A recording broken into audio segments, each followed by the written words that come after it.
Lisandra, vamos falar, hoje é uma data importante, não é isso, para os comunistas do mundo todo, que é os 175 anos do Manifesto.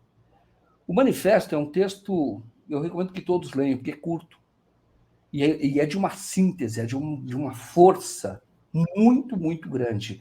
Lembro quando eu estava na faculdade, jornalismo, eu fiz justamente um estudo, porque era uma aula sobre política, e eu fiz um estudo e gostei muito desse estudo, e eu vi, nossa, que profundidade, não tem uma palavra desnecessária, muito pancada atrás de pancada, né?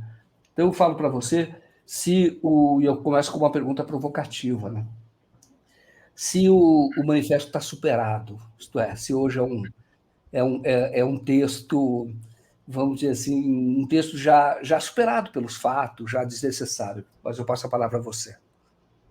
Olha, Joaquim, foi bom a gente lembrar essa efeméride redonda, 175, 21 de fevereiro de 1848, publicado em alemão na Inglaterra. A edição inglesa vem sair bem depois. Por quê? Porque os autores são alemães, mesmo que eles falassem fluentemente o inglês, o raciocínio dele, a forma de escrever é em alemão, né?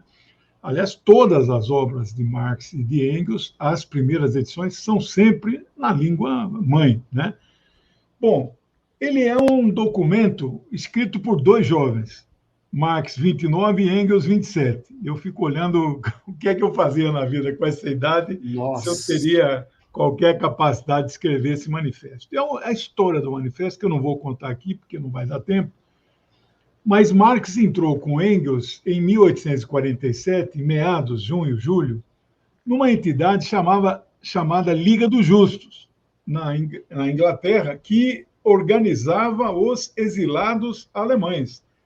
Então, porque havia muita perseguição e, por incrível que pareça, a Inglaterra era um dos países mais abertos, liberais, que acolhia essas pessoas, né? Nem a França era assim. Marx chegou a morar lá, etc., mas foi perseguido, foi expulso da França, da Bélgica, ele foi expulso de vários países, né?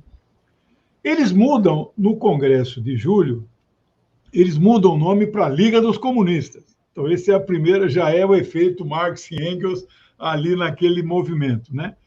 Em dezembro de 47, fazem um outro congresso. Você vê, no espaço de 4 meses, os caras fazem 2 congressos. Né? Era uma vontade de participar muito grande, eram todos revolucionários. E designam Marx e Engels para escrever um manifesto da Liga dos Comunistas. Não é?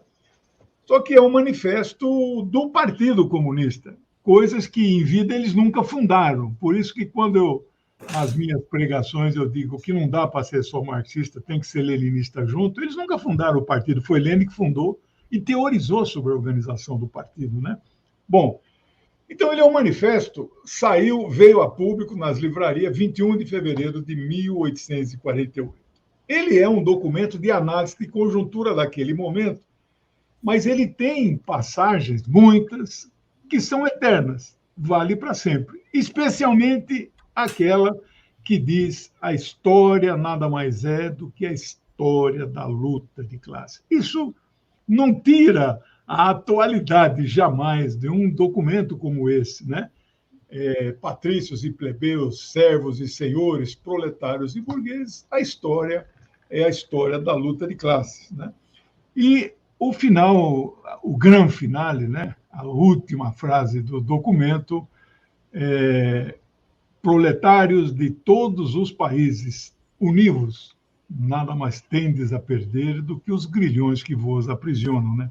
exato. Então, achar que estas frases estão superadas, jamais isso vai acontecer. O manifesto teve época na história da humanidade que rodou mais do que a Bíblia, né? Hoje, evidentemente, não é mais.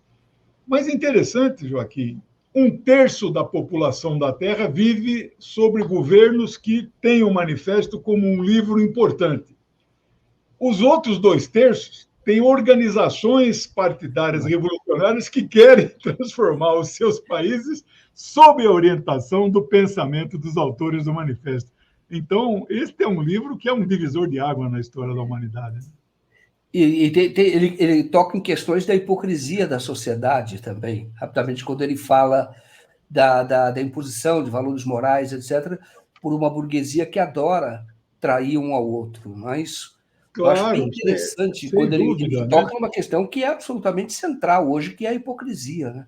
A hipocrisia da burguesia. O Engels vai desenvolver essa frase, levar ao extremo, na sua última obra, e a obra mais importante, que é a História da Família, Propriedade Privada e do Estado, né? Onde ele fala a burguesia, eles corneiam-se mutuamente e é uma moral hipócrita que eles impõem a monogamia, mas tem lá muitas mulheres, né? Mas a passagem melhor desse livro do Engels é que ele diz assim, é verdade, na luta entre homens e mulheres, entre os gêneros, né? Na história, de fato, o homem levou a melhor. No entanto, para que ele fosse premiado, a mulher lhe coroou com um belo par de chifres, né? O Engels ele É o tinha um Engels. humor muito ferino, né? Ele foi um grande feminista, né? Reconhecido. Em pleno 1870, ele tinha essas opiniões, né? Tem um texto do Engels em que ele fala também, que eu acho interessante, que, que a única experiência socialista que havia, tinha havido, até então, era do cristianismo primitivo. Ele trata Isso, desse assunto, ele diz isso. isso, Eu acho muito verdade. interessante quando você vê o cristianismo indo para a direita, e você vê Essa assim, peraí, semana não eu é por li, aí. essa semana eu li, mas já está lá no setor de livros, o único livro que eu não tinha lido do Eric Hobsbawm, que é Como Mudar o Mundo. Né? É maravilhoso. É uma coletânea de artigos deles, e o principal capítulo, foi um artigo no passado, hoje é capítulo do livro, né? Onde ele mostra a influência dos comunismos primitivos em Marx e Engels. Ele diz assim, não é uma influência grande, mas também não é desprezível. E aí ele cita, nesse capítulo do livro dele, várias passagens e começa com o chamado comunismo primitivo, né? Que é o Agora, deixa uma cristianismo coisa que eu... primitivo, né? Quando ele fala, né? Isso, ele fala exatamente isso. Que as Uma pessoas coisa que eu esqueci de... deram os seus bens e a ninguém faltou nada. É uma coisa interessante quando diz ele. Muito interessante. Você deve ter lido O Nome da Rosa. Há um debate que se trava no castelo, lá onde aconteciam aquelas mortes que achava-se que fossem assassinatos, né? Um debate entre a alta hierarquia da igreja e os monges trapistas, os monges simples. Você sabe qual era o centro do debate, Joaquim? É se as roupas de Cristo lhes pertenciam. E não pertenciam a ele. Então, quer dizer, se um cara que nem é dono das suas roupas, se esse cara não for comunista, eu não sei o que é. Eu aqui não sou com meus livros aqui, que eu não empresto. Quando me pedem um livro, falam assim, me dá seu endereço, eu vou comprar, eu vou mandar de presente, mas o meu eu não vou lhe dar. Então, é interessante, né? Jesus foi o primeiro comunista, né? Tem um artigo longo, um ensaio do Frei Beto, agora não vou saber onde é que está, mas tem 35 notas de referência, que mostra a relação de... ele cita uma das passagens, Fidel, né? É impossível que um cristão verdadeiro não seja comunista. Diz Fidel, né? Concordo, O concordo. verdadeiro cristão é comunista, né? Claro, Mas concordo. deixa eu... essa questão do manifesto, eu só queria... A Sarita, antes de entrar, a gente troca umas mensagens. Uhum. Ela leu o manifesto, ela tem uma formação boa, mas eu não recomendo para ninguém começar a estudar o marxismo pelo manifesto, por incrível que pareça. Eu entrei no Partido Comunista do Brasil em 75, 48 anos, né? Eu tive a felicidade de não ser o manifesto o primeiro livro comunista que eu li. Foi O Esquerdismo, Doença Infantil do Comunismo. Esse livro de Lenin, aí eu fiquei fascinado contra o esquerdismo, e eu vejo que você tem uma posição muito parecida, se não igual à nossa, é a frente ampla, né? Quer dizer, o tamanho da frente não diz respeito à minha vontade pessoal, mas à correlação de forças. E, historicamente, a frente é mais ou menos ampla, dependendo da força dos comunistas. Quem Claro. fez a Revolução lá de 17 não era uma frente ampla, muito ampla assim, não, né? Uhum. Agora, a de Mao Tse Tung, de 49, foi ele mais 7 partidos. que governam a China até hoje. Os comunistas não governam sozinhos a China. A gente pensa, não, é o Partido Comunista, não, é ele e mais 7. Dos 3 mil deputados da Assembleia Nacional, os comunistas, os não comunistas têm 1.000, os comunistas 2.000. Claro, eles são maioria. Mas então o tamanho da frente diz respeito à correlação de forças, né? Claro. Então, eu recomendo, quem quiser conhecer o marxismo, leia o livro do Engels, Socialismo Utópico ao Socialismo Científico. É um livro muito didático. Por que o socialismo será o caminho da humanidade, né? Claro. E isso está em Marx o tempo todo, né? É inevitável. O tempo todo, exato. Que parte até de toda a estrutura, vamos dizer, de pensamento ou a filosofia de Hegel, né? Então, você vai sempre avançando e é inevitável. E, inclusive, é uma coisa que eu quero até... Interessante a gente entrar por esse tema, porque, na verdade, Marx até escreveu que ele acreditava que o comunismo começaria primeiro pelos Estados Unidos, pela América, porque havia trabalhadores organizados lá e havia um capitalismo já mais avançado. E ele entendia, isso é marxismo. O marxismo é uma etapa anterior, o capitalismo é uma etapa anterior do comunismo, justamente porque você tem um domínio sobre a produção, sobre a escassez com o capitalismo. Então, é inevitável que o capitalismo, isso assim Marx entende, né? Que à medida em que ele vá avançando, que ele acabe resultando num socialismo, uma sociedade socialista primeiro e depois numa sociedade comunista. É isso mesmo? Isso mesmo. Ele cita Estados Unidos, até mais que os Estados Unidos, ele cita a Alemanha e a Inglaterra, né? Porque a teoria de Marx é uma nova sociedade só substitui a anterior quando estiverem esgotadas todo o desenvolvimento socioeconômico daquela sociedade. Então, imaginar que o capitalismo, que o socialismo surja aonde não se esgotaram o desenvolvimento das forças produtivas capitalistas, era ser idealista, era como defender o socialismo na época do escravismo. Impossível isso, né? Então, essa era a teoria geral, né? E a Rússia era um atraso só, era um país semi-feudal. Então, por isso que eles focaram na Alemanha e na Inglaterra, né? Onde o proletariado era mais forte, mais organizado. No entanto, Marx morre 12 anos antes que Engels. Ele morre em 83, Engels morre em 95, quando Lenin já tinha 25 anos, mas eles nunca se cruzaram, Engels e Lenin nunca se cruzaram. Mas quando, nesse interregno de 12 anos, que Engels ficou sozinho, líder da Internacional Comunista, ele funda a Segunda Internacional, que é a primeira encerrada há 8 anos, 64, 72, Engels funda a Segunda Internacional, era o líder do proletariado mundial. Ele tem uma passagem dele, eu cito em um dos meus livros, que ele diz que não, a Rússia caminha, tem esta possibilidade, sim, de fazer um processo revolucionário, né? Então, ele, no finalzinho de vida dele, não lembro exatamente, acho que 1893, ele menciona isso, né? Lenin trabalha com essa ideia. Agora, a verdade, por exemplo, em 49, o proletariado chinês não era também muito grande, a China era agrária.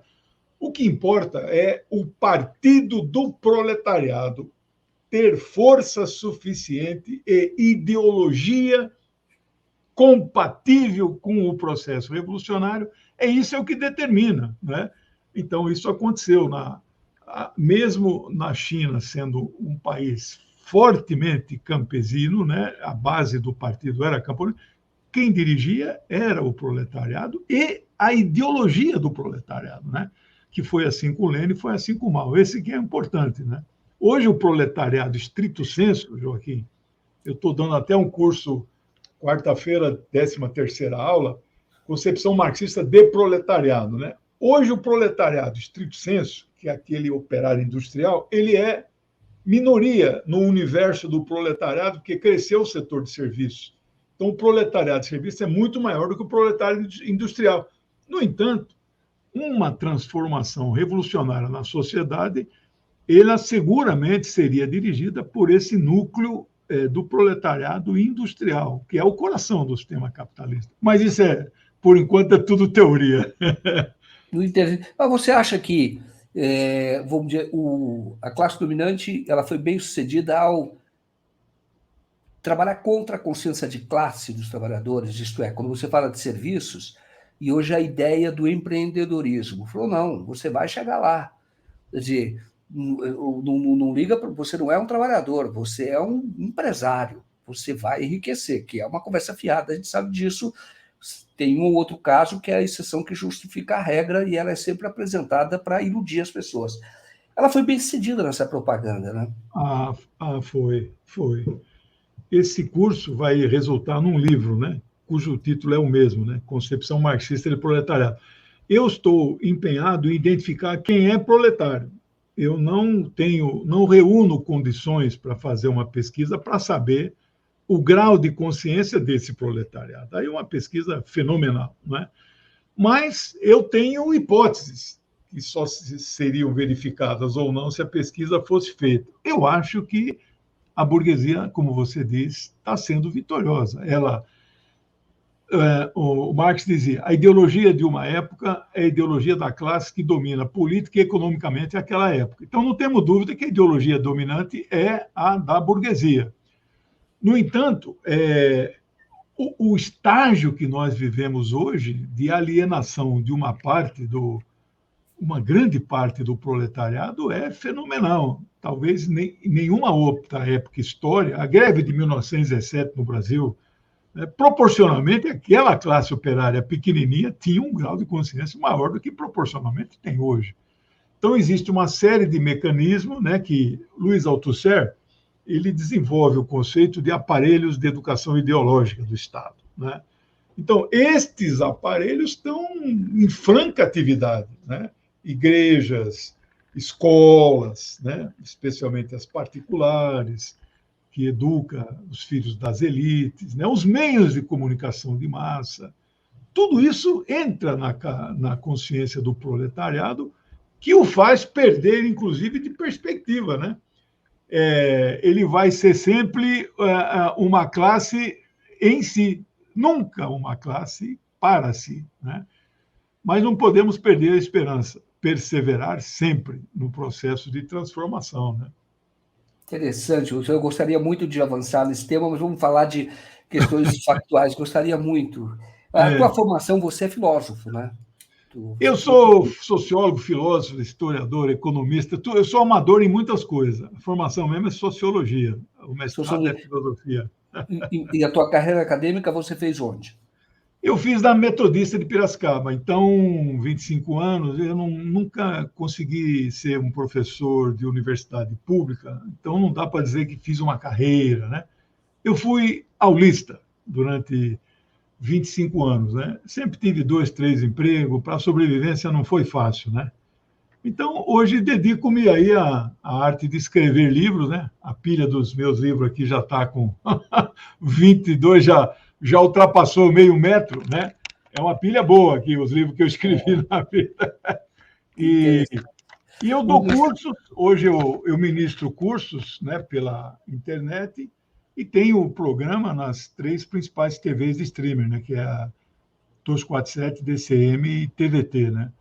Essa é a minha vida hoje, escrever livro, dar cursos, ler, eu leio muito, sou devorador de livros, né? Compartilhar conhecimentos, né? Eu dizia assim para os meus alunos, se eu me digo que sou socialista, e eu não tenho nenhuma propriedade, não tenho mesmo, essa casa que eu moro aqui é da minha filha, né? Se eu não socializar a única propriedade que eu acho que eu tenho, que é um pequeno conhecimento, que socialista eu sou, né?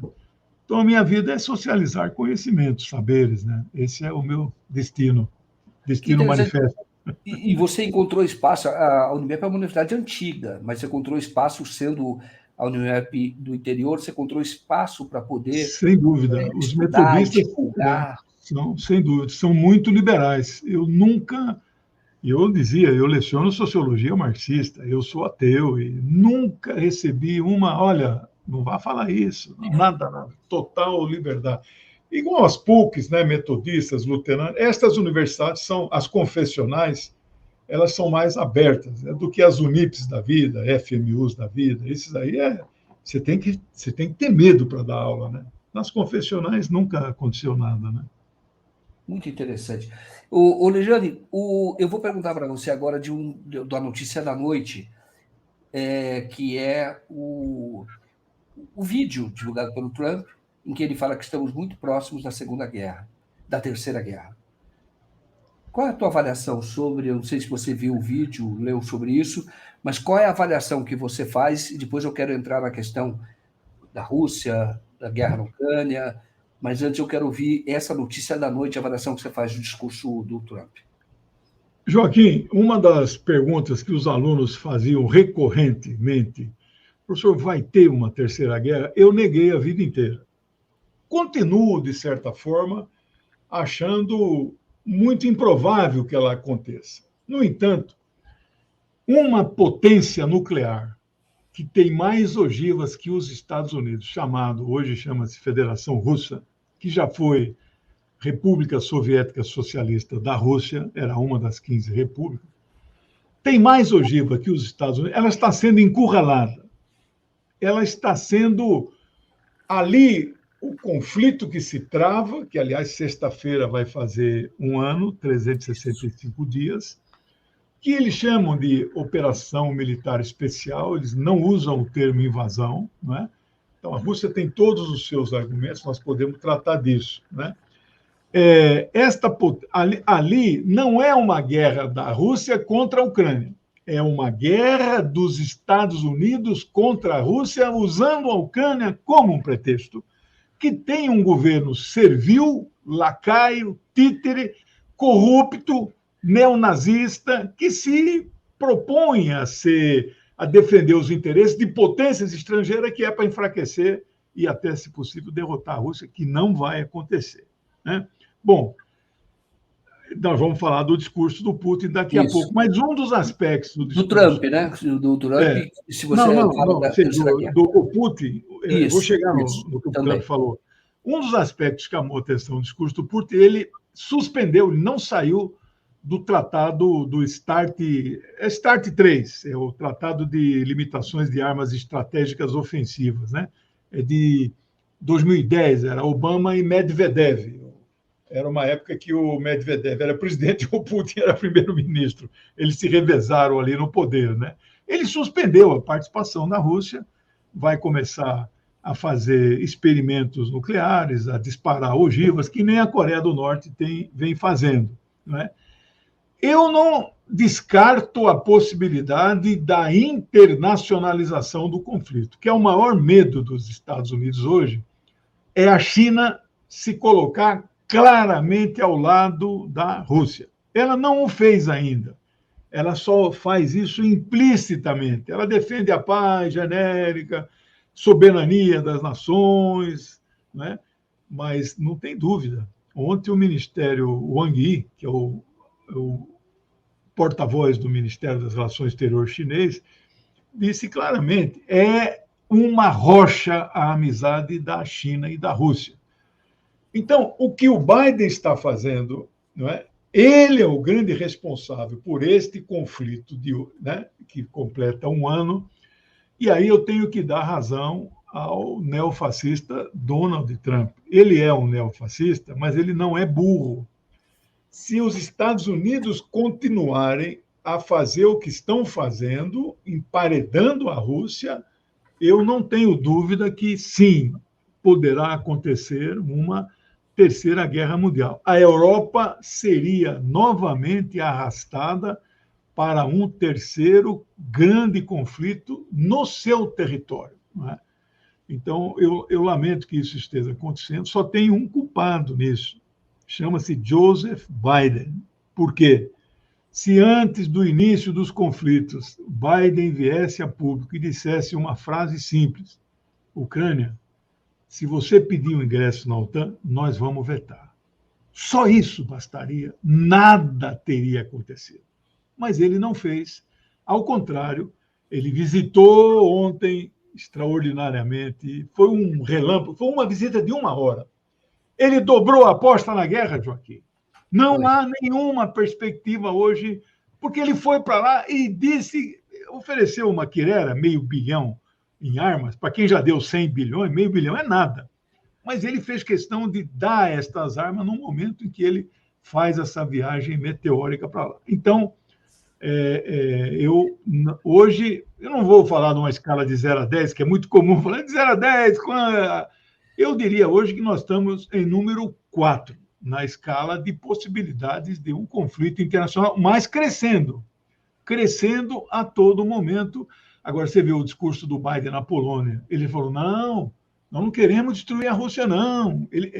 Porque ele solta uma frase, aí os assessores correm para... Oh, rapaz, olha o que você falou, entendeu?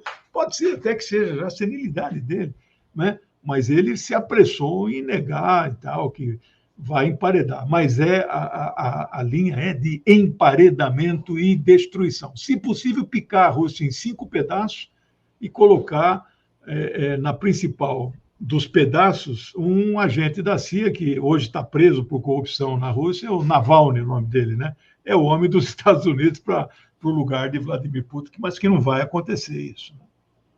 Interessante. Aí eu vou perguntar como é que você viu o discurso do Putin, porque a julgar pelo discurso do Putin, pela reação de todos ali, aplaudido de pé, e ele tem um apoio interno muito forte, e o próprio Partido Comunista já queria uma ofensiva contra a Ucrânia há mais tempo, né? Então o apoio dele é muito grande. Isso não vai ocorrer. Mas eu pergunto para você da avaliação que você faz do discurso agora do Putin. Olha, unanimidade em nenhum lugar do mundo existe. Hitler foi o que mais chegou perto disso, mas era 90%, então não era unanimidade, né? Havia os resistentes, né? Por isso que nós não devemos estranhar como é que esse fascista nos desgovernou 4 anos, né? Porque existem momentos históricos em que a manipulação da população caminha numa linha que não é a que nós gostaríamos, é o lado errado da história, né? Mas nós vencemos na Alemanha, vencemos agora no Brasil, apertado, né? E vamos vencer no mundo inteiro a luta contra o nazifascismo, apesar dos erros de Biden, né? Que ao invés de agir como Churchill e Roosevelt fizeram, aliança com o líder dos comunistas, ele ataca a Rússia e a China o tempo todo.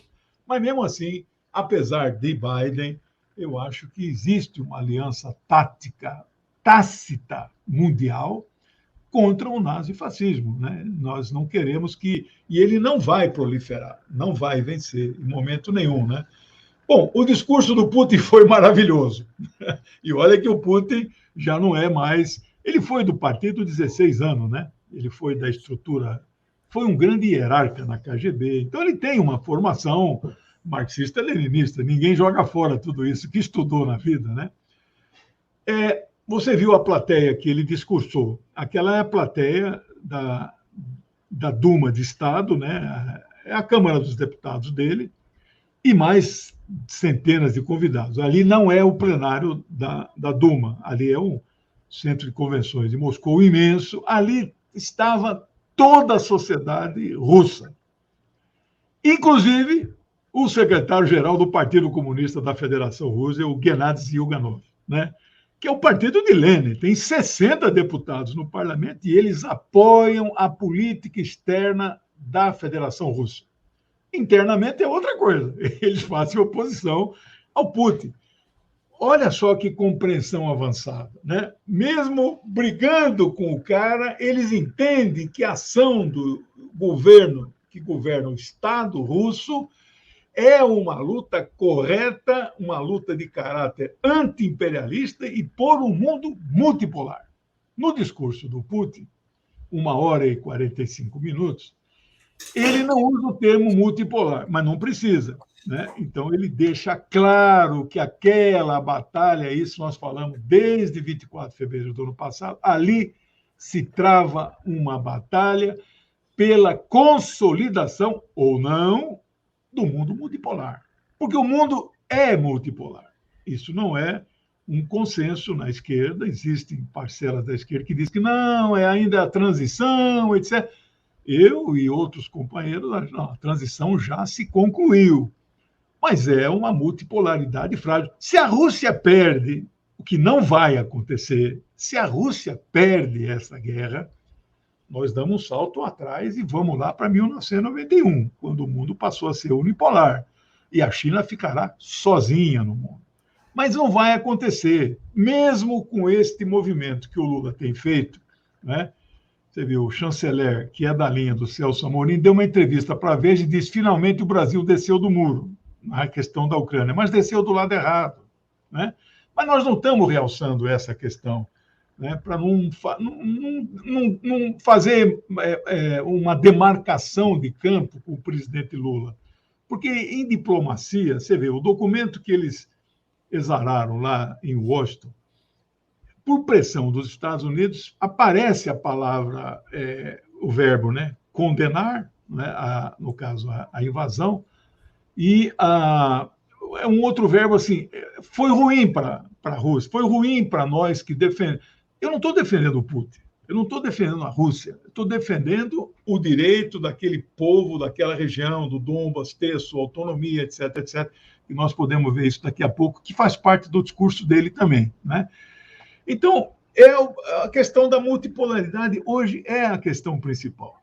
Supondo que o Donald Trump, esse neofascista, né, ganhasse as eleições, olha, seguramente esta guerra não aconteceria. Por incrível que pareça, não, nós jamais apoiaríamos o Donald Trump. Nosso partido nos Estados Unidos, o Partido Comunista dos Estados Unidos, apoia os democratas sempre. Teve uma vez que lançou Angela Davis, candidata a presidente, mas a lei lá é muito complicada. Você tem que lançar de acordo com leis em 50 estados. É como se fosse uma federação de 50 países, né? Então não consegue, uma vez conseguiu, né? Mas normalmente apoiam qualquer que seja o candidato democrata para evitar o pior. Não tem 2 turnos lá, tem um turno só. Você tem que derrotar o pior já no primeiro e único turno, né? Então, mas no dia seguinte o partido já parte para a oposição ao governo, né? Não tem a menor possibilidade. Aí o que se diz lá é que os republicanos são menos expansionistas, os democratas são mais, fazem uma guerra. Bobagem isso. A mesma coisa em Israel. Achar que trabalhista faz menos guerra que os direitistas do Likud, mentira. Os dois fazem guerra contra os palestinos e nos Estados Unidos, republicano e democrata fazem guerra. Obama, os 8 anos dele, ele fez 7 guerras, matou 5 milhões de muçulmanos. Nossa, o primeiro negro a ser o presidente, é um homem bom, etc., né? Ali não tem. Então, é uma situação que o Putin, ele conseguiu a unanimidade da Federação Russa. Ali estavam todas as instituições, centrais sindicais, patronais, ali estava a cara da sociedade russa, estava ali. É claro que a Rússia não vive um mar de rosas. 11 mil sanções, né?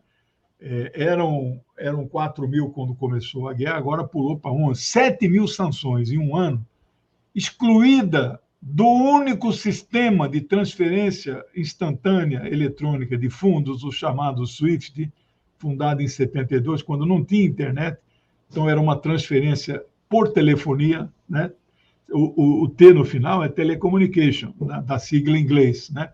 Uma sociedade, Society Worldwide International Bank, uma coisa assim, né? A única forma de você mandar dinheiro para cá e para lá é pelo dólar, e é pelo SWIFT. E a Rússia foi banida do SWIFT. Eu tenho um canalzinho pequenininho, eu recebo um pequeno recurso do YouTube. Vocês recebem um recurso bem maior que permite dar apoio, sustentar essa maravilhosa equipe que você integra, com muita honra, né? Parabéns. Aliás, quando eu mando para 6 mil zap a propaganda, nossa, o que eu recebi, pô, o Joaquim é o melhor daquela turma lá e tal. O pessoal aí gosta de você, viu? Pelo menos os que eu me relaciono, né? Obrigado. O time é bom e você faz parte também desse time, né? Não, claro, sou colaborador. Mas o YouTube manda pelo Swift, né? Se um dia cortarem isso, nós não vamos ter nenhum tipo de recurso. A Rússia foi banida disso. Mas superou, estão construindo outros modelos de transferência, né? Ali na APEC, no Sudoeste Asiático, na Eurásia, né? E eles estão hoje comercializando já em moedas próprias os países vizinhos. Rússia e China é rublo e ien, né? Yuan, desculpe.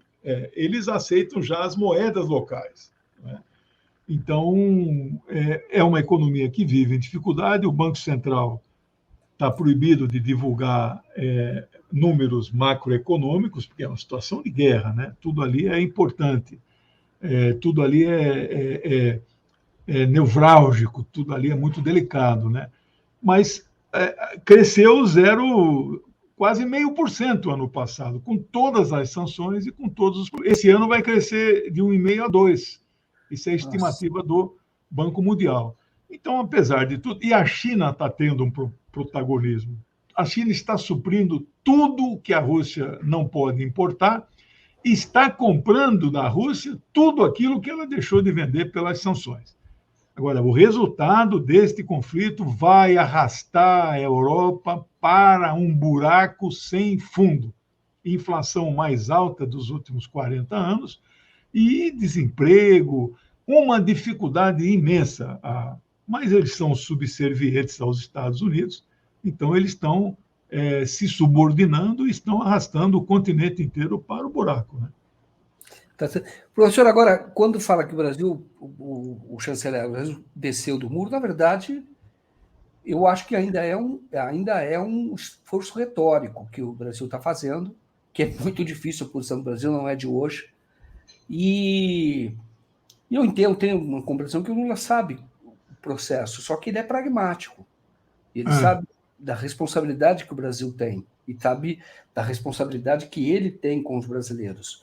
Por isso que eu entendo que a posição dele é essa, e por isso é que ele também não avança apesar da pressão. Aí eu faço a pergunta da Mônica Mello aqui, que diz, olha, professor Lejane, pode o Japão exigir posição do Brasil em defesa da Ucrânia? Afinal, nós sabemos quem o Japão apoiou na Segunda Guerra. Achei falta de diplomacia. Só para rememorar, eu falei 2 verbos, né? Condenar e invadir, né? Então, condena a Rússia pela invasão. Então, esses 2 verbos aparecem em uma das frases do documento final. Mas, Joaquim, o que é que eu, Zé Reinaldo e outros companheiros, o que nós estamos valorizando na posição do Brasil? Primeiro, nós somos pela paz. Queremos a paz. Os Estados Unidos não querem a paz. O Brasil quer a paz. Isso. E poderemos vir a formar uma comissão de países pela paz por iniciativa do Brasil.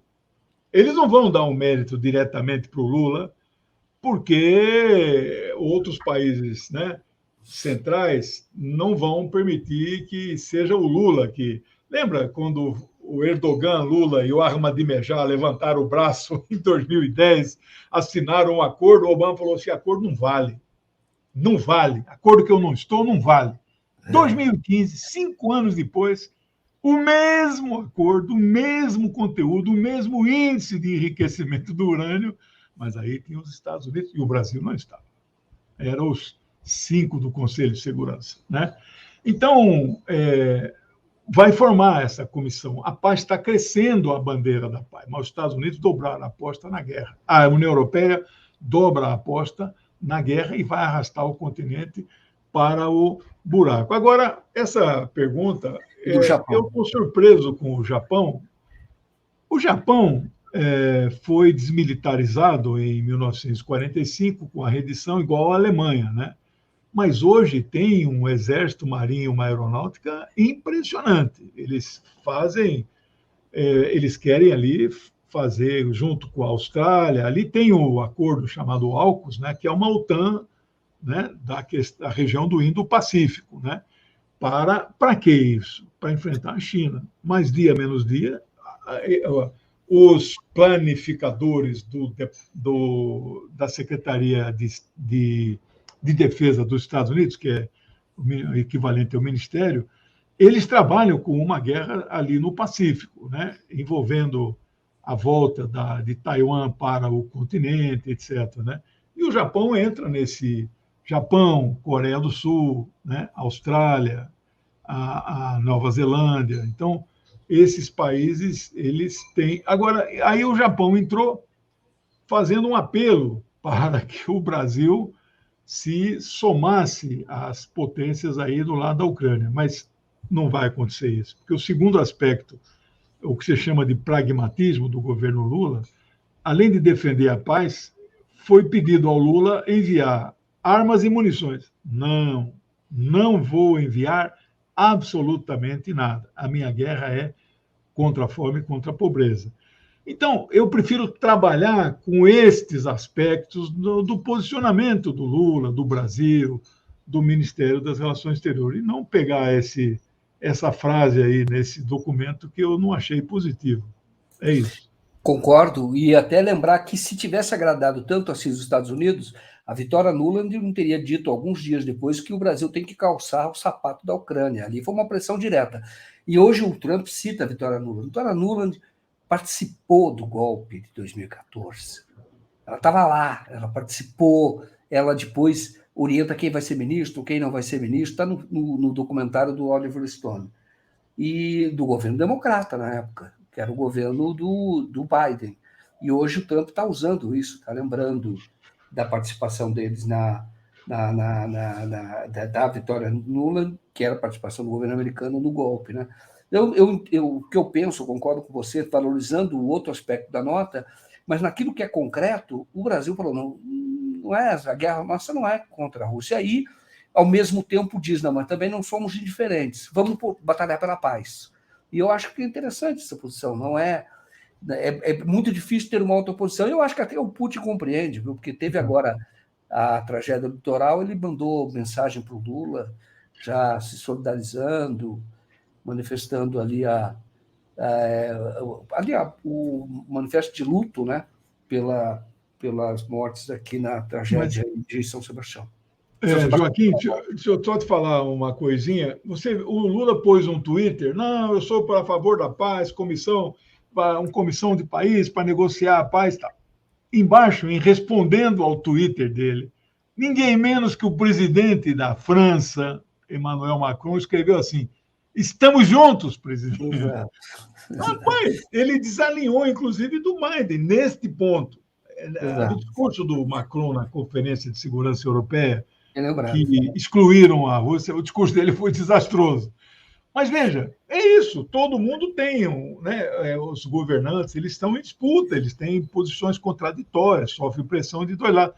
Ao ele escrever isso nesse Twitter, você não imagina, o Biden fica uma fera, porque desalinha, porque está refortalecendo a posição de um país, por mais que o Biden esteja bajulando o Brasil, mas aí é pela cooptação, não morre de amores pelo Brasil, nem pelo Lula, né?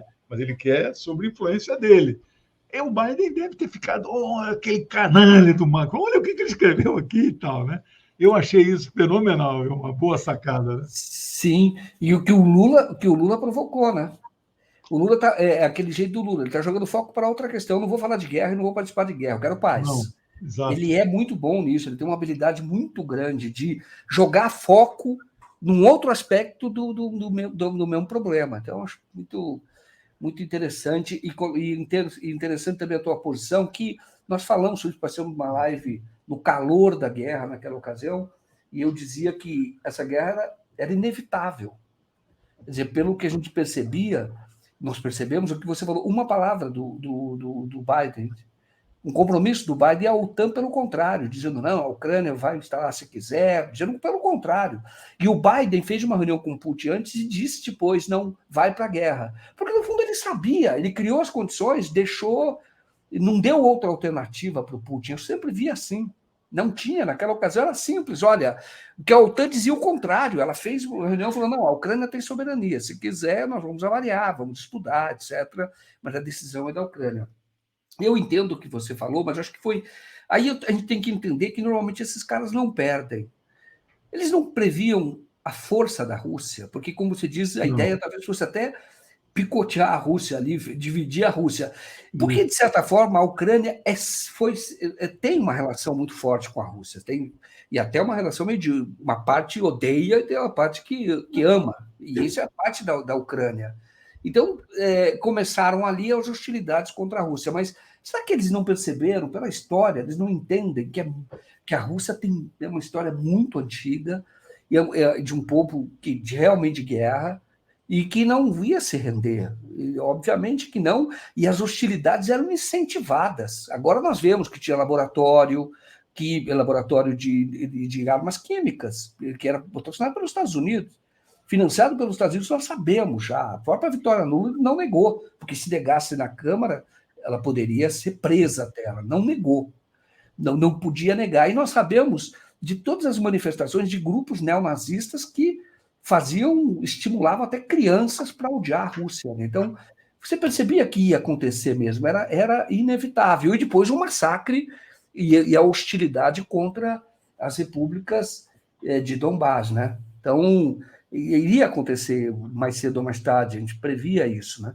Então, o que eu vejo é que os Estados Unidos estão pensando?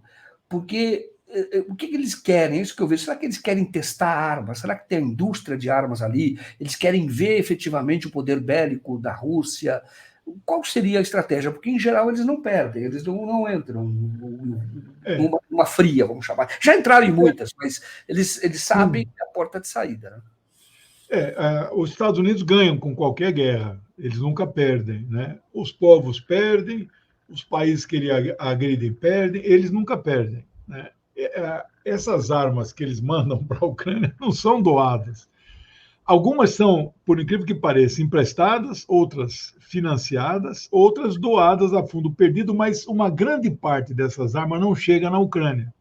Elas são desviadas para o mercado paralelo internacional e, às vezes, acabam caindo na mão de grupos terroristas, como o Estado Islâmico, Al-Qaeda, Frente Nusra, né, na Síria. Esses caras aí acabam recebendo esse material. Então, os Estados Unidos pagam para a indústria armamentista, né, e aí eles fabricam estas armas e mandam para lá. Então, eu estou aqui com um artigo, que eu não vou me alongar muito dele, mas ele é escrito por Alastair Crooke. Ele é um diplomata aposentado da Inglaterra e é do nosso campo. Ele é um grande analista internacional. E veja o título, já traduzido do inglês: Esta guerra ocidental contra a Rússia é simplesmente uma estupidez?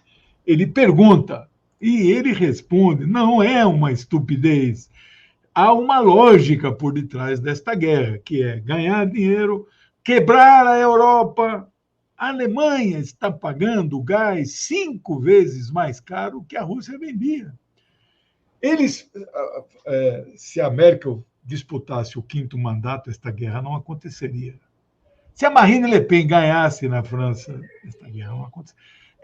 Infelizmente, assim, nós não apoiamos, nós apoiamos Macron no segundo turno, né? A esquerda alemã apoiou o Olaf Scholz, não apoiou a Merkel, né? Mas, infelizmente, é uma realidade. A Merkel gastou no Nord Stream 1, que fornece 50 milhões de metros cúbicos de gás por ano para a Europa, chega no porto da Alemanha e sai para 8 países, né? Gastou 6 bilhões de euros da Alemanha. A Gazprom entrou com mais 6 bilhões de euros, né? Isso o Nord Stream 2. O Nord Stream 1 já é muito antigo, já estava pronto. O que fez o Olaf Scholz? Setembro de 2021. Fechou o registro, impediu a inauguração do Nord Stream 2. E o Nord Stream 1, que estava fornecendo normalmente, eles explodiram o Nord Stream 1, meu amigo, e foram os Estados Unidos. O seu colega Seymour Hersh, um jornalista respeitadíssimo nos Estados Unidos, amplamente documentado, que mostra, todo mundo já sabia, ele mostrou as provas, né? Então, é uma dificuldade. Vai ser votado no Conselho de Segurança um documento, é quase que uma CPI ali da explosão do Nord Stream 1. Joaquim, a Rússia vende o metro cúbico de gás a 20 centavos. Os Estados Unidos vendem a 1. 5 vezes mais caro. Por que o dele é 5 vezes mais caro? Bom, primeiro que não é gás. Ele vem dos Estados Unidos em líquido. Gás liquefeito né, GLP. Para liquefazer o gás, meu amigo, é uma máquina que comprime de tal maneira que ele vira líquido. E aquilo pode explodir. E os navios que transportam têm aquelas abóbodas assim, Qualquer vazamento ali acaba, né? Na verdade, ele é líquido, mas ele se transforma em gás rapidamente quando sai. Ele anda 15 mil quilômetros de oceano para chegar na. Então, ele é muito mais caro. Os Estados Unidos não têm nenhum amor pela Alemanha nem pela Europa. Ao contrário, eles querem quebrar a Europa. Porque a Europa teve a ousadia, mesmo sendo subserviente, eles criaram uma moeda alternativa ao dólar. Qualquer aeroporto do mundo que você vai, tem lá o câmbio do dólar, mas tem do euro também. Do real não tem. Né? Então, essa é uma situação. Eles não morrem de amor pela Europa. Eles querem quebrar a Europa. Então, isso que o Alistair Crooke eu recomendo. Que interessante. E onde as pessoas podem ler esse artigo? Esse artigo, é bom a gente falar, ele está no. Sim, no Al-Mayadin, é o jornal da esquerda libanesa. Al-Mayadin, com 2 Es no final. Al-Mayadin. É um jornal da esquerda libanesa. E como se chama o professor? Do Partido Comunista lá. E ele, como se chama o analista? É inglês, Alistair, né? Alistair Crooke.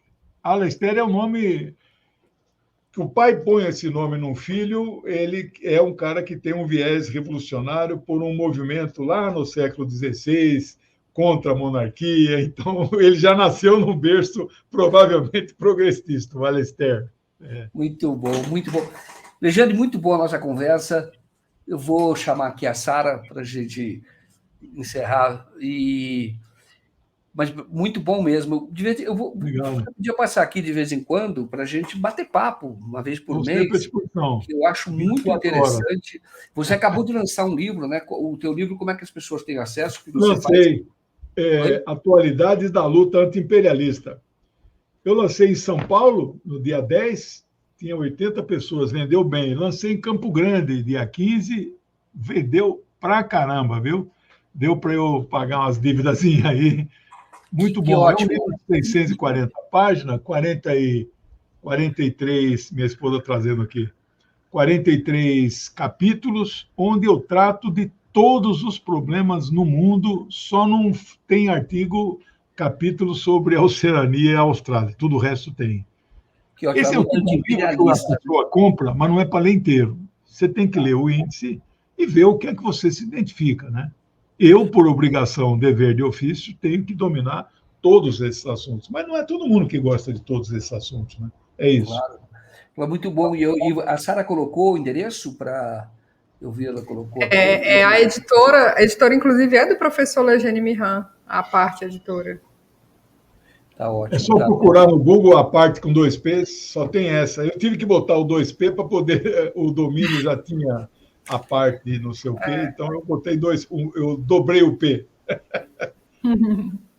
Eu vi uma propaganda do lançamento em Campo Grande que falava que é o Brasil sob o governo Lula e o governo Lula e a nova ordem. A nova ordem. Olha, isso é um dos capítulos, é isso, do livro? 50 pessoas lá na minha conferência, no Instituto Histórico e Geográfico, presidido pelo Dr. Valmir, meu amigo, 50 tinham uns 10 doutores ali presentes, né? Mas uma cidade de 800 mil habitantes, né? 80 pessoas em São Paulo com 12 milhões. Então, Campo Grande foi assim. Eu fiquei impressionado com o sucesso. Não vendeu. A fila de autógrafo, os caras chegavam com 5, 6, só vou autografar um, porque senão 5, 6 livros compravam de sacola, assim, sabe? Eu gostei muito, viu? E já tem algum outro evento já marcado ou não de lançamento? Eu vou lançar em março agora, não tenho ainda a data, mas eu terminei o livro Stalin para Principiantes, né? Que é o volume 4 da coleção. Já teve Marx, já teve Engels, já teve Lenin, agora finalmente o Stalin. É o maior de todos, 544 páginas, 200 ilustrações legendadas, vai começar a rodar na primeira semana de março, né?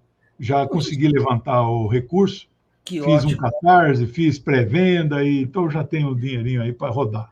Que bom. Mas deixa eu perguntar uma coisa inevitável. Os jovens estão tendo interesse pelo marxismo novamente? Porque eu li uma vez sobre isso e eu queria saber, a partir dos seus cursos, daqueles que vão comprar livros, está tendo o interesse dos mais jovens pelo marxismo? Muito. Eu não fiz propriamente uma estatística, mas você dá para ver do perfil das pessoas que me seguem no Face e no WhatsApp, que você vê a foto, né? Todo mundo que manda um oi para mim, eu salvo no Zap. Eu tenho 6.000 Zap arrumadinho, bonitinho, né? Com foto. Porque quando não tem foto, pode ter certeza que o cara te bloqueou. Aí esse aí eu não mando nada para ele, né? Porque não adianta, né? O Zap não entrega, né? A maioria é jovem. Parece que o marxismo tem uma aura assim que facilita muito a rebeldia da juventude, né?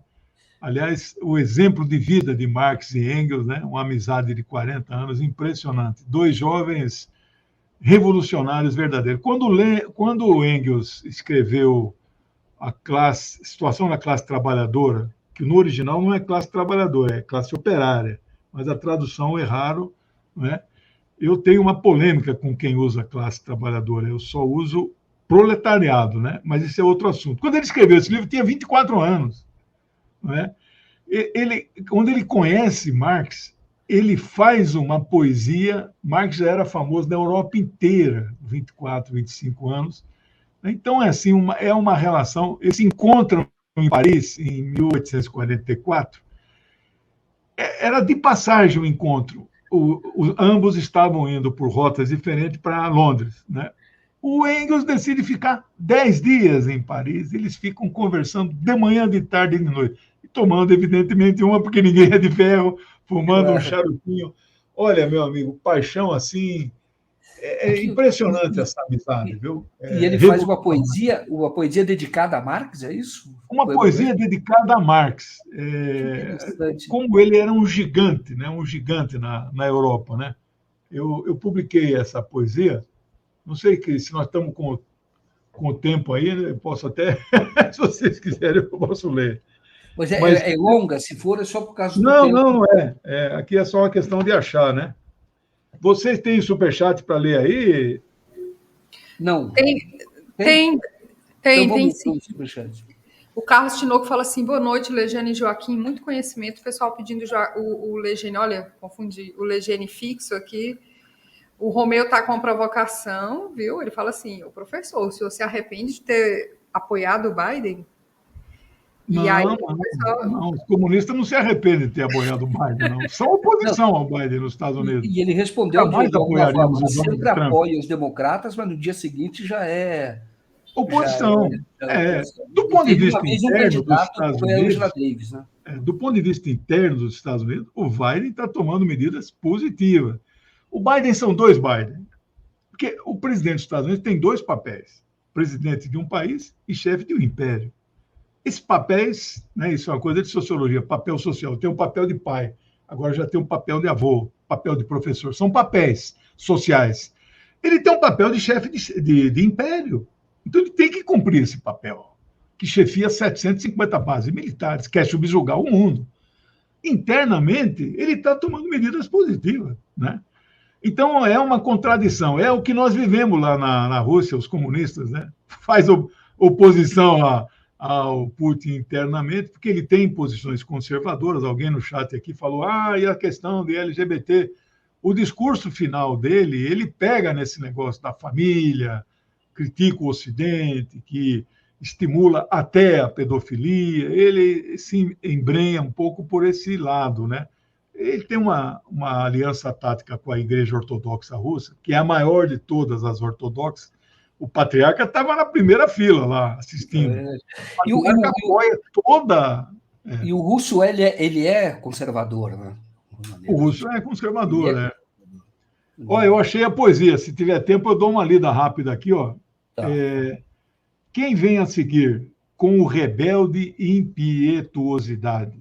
Um sujeito moreno de Trier, marcante monstruosidade. Não salta nem pula, mas anda em marcha acelerada, esbravejando a larga, como que a agarrar e a puxar para a terra a espaços tendas do firmamento. Escancara os braços e os estende para o céu. Brande o punho severo, vocifera com ar frenético, como se 10.000 demônios o agarrassem pelos cabelos. É uma descrição de um Marx super-homem, assim, sabe? Muito bonito. Muito, muito bacana. Olha, gostei muito da live. Vamos trazer mais vezes o Solejane. Obrigado. E é bom que as pessoas que sabem não precisam concordar, mas você vê que comunista não come criancinha, e é sempre uma conversa muito inteligente, mas muito profunda. Nós estamos falando do fio da história, entendeu? Do fio da história. Não é questão de gostar ou não gostar. A maior propaganda, como o senhor falou logo no início, você tem um terço da humanidade que vive sob governos que tem o Manifesto Comunista como livro principal. E os outros 2/3 têm partidos que querem exatamente acabar com o capitalismo e transformar os outros 2/3. Entendeu? Os 2/3, né? Você diz, mas 2/3 é 1/3, os 2/3 também. É a humanidade inteira. Um dia vai viver sobre o socialismo. Sim, que diz isso. Mas, na verdade, é a questão do marco.